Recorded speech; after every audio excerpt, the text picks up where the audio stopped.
अयोध्या में रामलला की मूर्ति शालिग्राम पत्थर से ही क्यों बनाई गई? शालिग्राम पत्थर क्यों है इतना खास? राम मंदिर में नेपाल के गंडक नदी से शालिग्राम के दो पत्थर लाए गए हैं। इन शिलाखंडों से ही भगवान राम और माता सीता की मूर्ति बनाई गई है।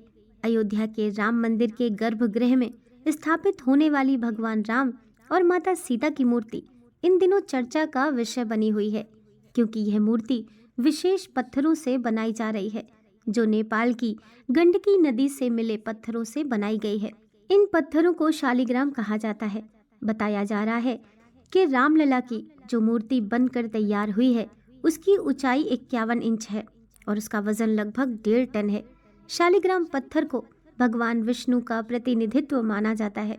आज जो मूर्ति की तस्वीर सामने आई है, यह मूर्ति श्याम रंग की है, जिसको लेकर लोगों के मन में सवाल उठ रहा है कि क्यों राम मंदिर में श्याम वर्ण की मूर्ति का चयन किया गया।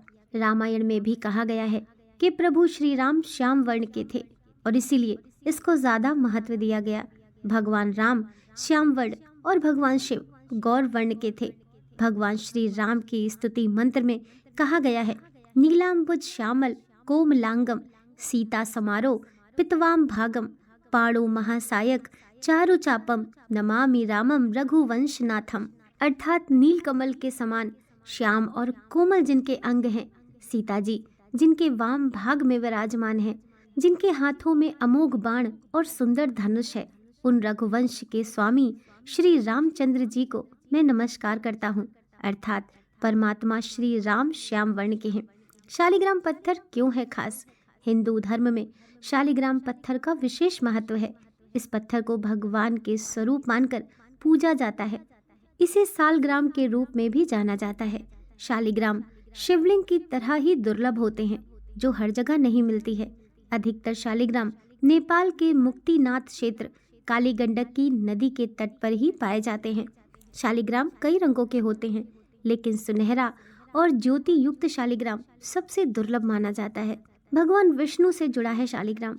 शास्त्रों के अनुसार शालिग्राम 33 प्रकार के होते हैं, जिनमें से 24 प्रकार को भगवान विष्णु के 24 अवतारों से जोड़ा जाता है।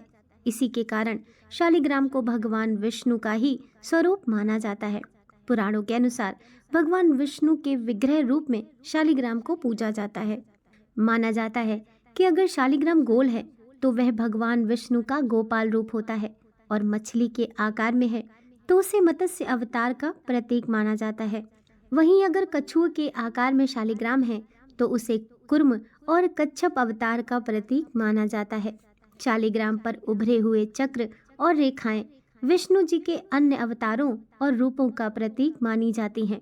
विष्णु जी के गदाधर रूप में एक चक्र का चिन्ह होता है।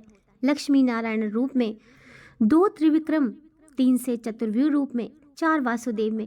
शालिग्राम एक प्रकार का जीवाश्म पत्थर है। धार्मिक आधार पर इसका उपयोग परमेश्वर के प्रतिनिधि के रूप में भगवान का आवाहन करने के लिए किया जाता है।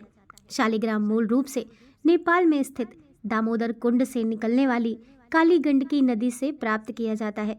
इसलिए इसे शालिग्राम को गंडकी नंदन भी कहते हैं। हिंदू धर्म के लोग पवित्र नदी गंडकी में पाए जाने वाला एक गोलाकार, आमतौर पर काले रंग के एमोनोइड जीवाश्म विष्णु के प्रतिनिधि के रूप में पूजते हैं। शालिग्राम भगवान विष्णु का प्रसिद्ध नाम है, जो इन्हें देवी वृंदा के श्राप के बाद मिला नाम है। नारद पुराण के अनुसार एक समय दैत्यराज जलंधर के अत्याचारों से ऋषि मुनि, देवता और मनुष्य सभी बहुत परेशान थे। एक बड़ा ही पराक्रमी और वीर था। इसके पीछे उसकी पतिव्रत धर्म का पालन करने वाली पत्नी वृंदा के पुण्यों का फल था, जिससे वह पराजित नहीं होता था। उससे परेशान देवता भगवान विष्णु के पास गए और उसे हराने का उपाय पूछा। तब भगवान श्री हरि ने वृंदा का पतिव्रत धर्म तोड़ने का उपाय सोचा। भगवान विष्णु ने जलंधर का रूप धारण कर वृंदा को स्पर्श कर दिया, जिसके कारण वृंदा का पतिव्रत धर्म भंग हो गया और जलंधर युद्ध में मारा गया। भगवान विष्णु से छले जाने तथा पति के वियोग से दुखी वृंदा ने श्री हरि को श्राप दिया कि तुम काला पत्थर बन जाओ।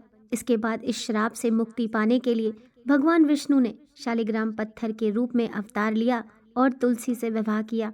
तभी से शालिग्राम और तुलसी के विवाह को एक त्योहार के तौर पर मनाया जाता है। माता तुलसी को माता लक्ष्मी का भी अवतार माना जाता है। शिवलिंग और शालिग्राम को भगवान का विग्रह रूप माना जाता है और पुराणों के अनुसार भगवान के इस विग्रह रूप की ही पूजा की जानी चाहिए। शिवलिंग के तो भारत में लाखों मंदिर हैं, लेकिन शालिग्राम जी का एक ही मंदिर है। शालिग्राम का एकमात्र मंदिर नेपाल के मुक्तिनाथ क्षेत्र में स्थित है। यह वैष्णव संप्रदाय के प्रमुख मंदिरों में से एक है। मुक्तिनाथ की यात्रा काफी कठिन है। माना जाता है कि यहाँ आने से लोगों को हर तरह के कष्ट से मुक्ति मिल जाती है। काठमांडू से मुक्तिनाथ की यात्रा के लिए पोखरा जाना होता है। पोखरा के लिए सड़क या हवाई मार्ग से जा सकते हैं।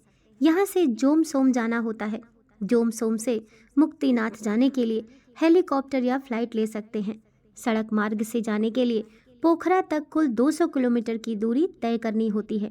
शिवलिंग की तरह शालिग्राम भी दुर्लभ है। अधिकतर शालिग्राम नेपाल के मुक्तिनाथ क्षेत्र काली गंडक नदी के तट पर पाए जाते हैं।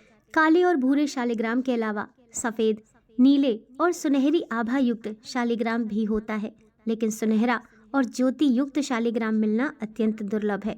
पूर्ण शालिग्राम में भगवान विष्णु के चक्र की आकृति प्राकृतिक तौर पर बनी होती है। दोस्तों, वीडियो पसंद आई हो तो लाइक कीजिए, चैनल को सब्सक्राइब कीजिए। मिलते हैं नेक्स्ट वीडियो के साथ।